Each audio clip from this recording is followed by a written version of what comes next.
Assalamualaikum warahmatullahi wabarakatuh. Perkenalkan, nama saya Salsabila Putri Nursyah dengan NIM 2101198. Saya adalah anggota dari kelompok 6 di mata kuliah toksikologi pada semester 3. Di video ini, saya dan juga kelompok saya ingin menjelaskan dan mempresentasikan tentang jenis-jenis toksikan dan juga racun. Sebelum masuk ke pembahasan, saya ingin berterima kasih kepada Ibu Apoteker Mira Febrina Magister Sains selaku dosen pengampu mata kuliah toksikologi. Baiklah, sebelum kita masuk ke pembahasan, saya ingin memperkenalkan anggota dari kelompok saya terlebih dahulu. Yang pertama, ada Anissa, lalu Ayu Mayangsari, Elizabeth Kartika, Iza Fadila, M. Wikan Wijianto, Salsabila Putri Nursyah, Tria Retno Finasti, dan Wita Tri Aresa. Baiklah, langsung saja kita masuk ke pembahasan. Yang pertama yang akan kita bahas adalah pengertian racun dan toksikan. Menurut Taylor, racun adalah setiap bahan atau zat yang dalam jumlah tertentu bila masuk ke dalam tubuh akan menimbulkan reaksi kimiawi yang akan menyebabkan penyakit dan kematian. Sedangkan toksikan adalah produk buatan manusia yang dipaparkan ke lingkungan karena aktivitas manusia. Contohnya adalah produk limbah, industri, dan juga pestisida. Selanjutnya, kita masuk ke dalam klasifikasi toksikan berdasarkan sumbernya.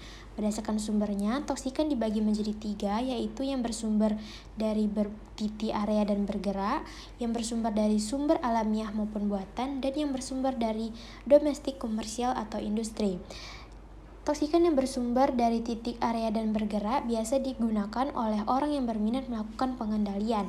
Sedangkan toksikan yang bersumber dari alamiah atau buatan itu seperti dari flora, fauna, dan kontaminasi mikroorganisme.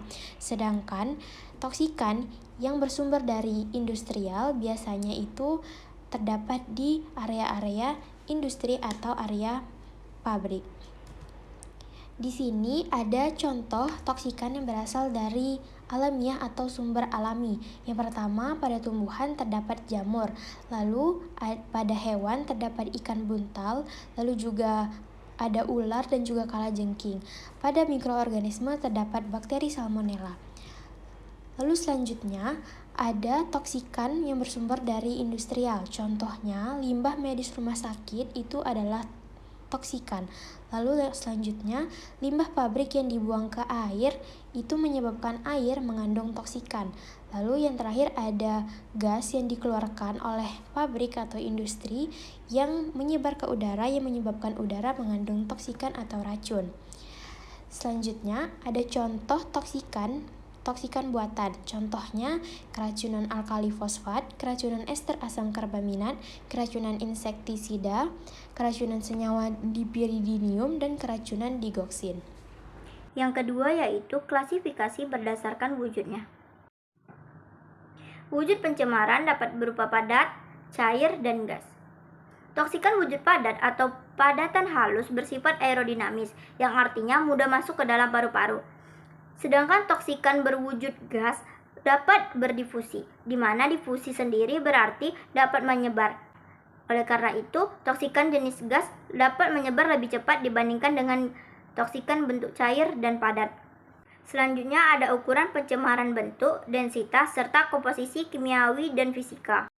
Memberikan petunjuk mudah tidaknya suatu pencemar memasuki tubuh host, cepat tidaknya menimbulkan efek, dan seberapa jauh efeknya.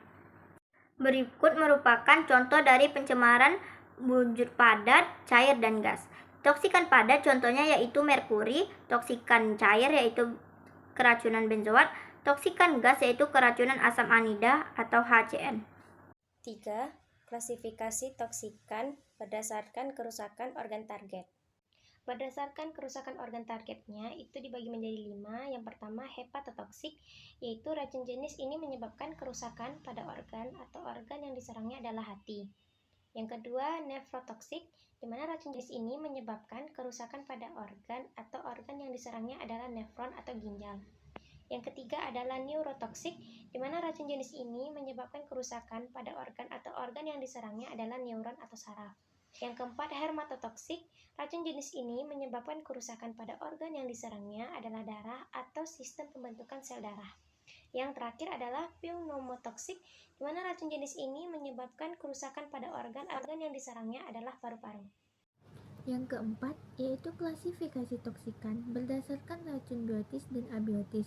Biotis adalah zat hidup yang dapat berkembang biak jika lingkungan mengizinkan, dapat berupa mikroba, tanaman, dan hewan. Sedangkan abiotis, zat yang tidak dapat hidup, yaitu dapat berubah menjadi senyawa. Selanjutnya, klasifikasi toksikan berdasarkan sifat fisika dan kimianya. Berdasarkan sifat fisika dan kimianya, toksikan terbagi menjadi 5. Yang pertama yaitu korosif, di mana menyebabkan kerusakan pada benda lain dan juga dapat merusak jaringan kulit, mata, dan organ lainnya. Lalu yang kedua ada radioaktif, yang di mana dapat memancarkan sinar radioaktif. Lalu yang ketiga ada evaporatif, yang di mana mudah menguap dan mudah untuk terbakar. Lalu yang selanjutnya ada eksplosif, yang di mana dapat menghasilkan gas dalam jumlah dan tekanan yang besar serta suhu yang tinggi sehingga menimbulkan kerusakan di sekelilingnya. Lalu yang terakhir ada reaktif, di mana dapat meledak, terbakar, mengeluarkan panas dan juga. Selanjutnya, klasifikasi toksikan berdasarkan pencemar atau xenobiotik. Pencemar yang terbentuk dan keluar dari sumber disebut pencemar primer. Pencemar yang sudah bereaksi di lingkungan disebut pencemar sekunder, serta pencemar sekunder yang bereaksi menjadi pencemar tersier. Yang ketujuh, klasifikasi toksikan berdasarkan efeknya terhadap kesehatan.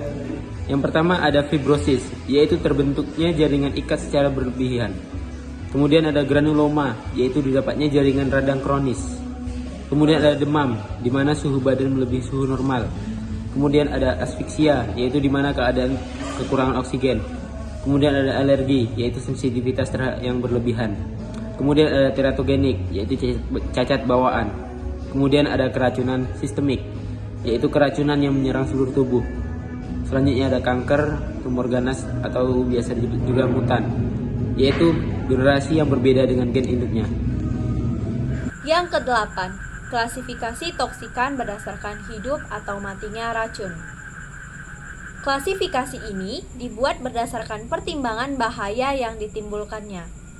Zat yang hidup dapat berkembang biak bila lingkungannya mengizinkan.